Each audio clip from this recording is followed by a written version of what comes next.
Академик Глигор Чемерски е роден во Кавадарци 1940 година.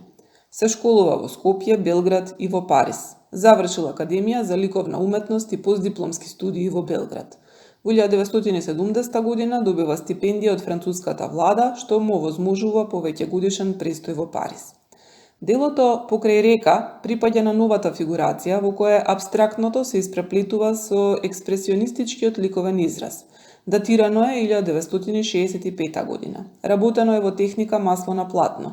Доловува експресионистичка представа на една човечка фигура и коза, представени во ист колорит, во сини тонови и ист третман на детали со мали акценти на црвена боја.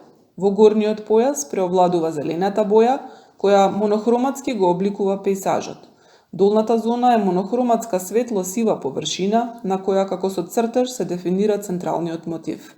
Ваквиот ликовен преплет, во кој доминира експресивноста и расчленетите деформирани форми, е средство преку кое авторот го искажува драматичното, фантастичното, митското, легендарното како дел од сопственото творечко искуство, базирано на неговото интимно и филозофско-естетско соживување со сопствената средина.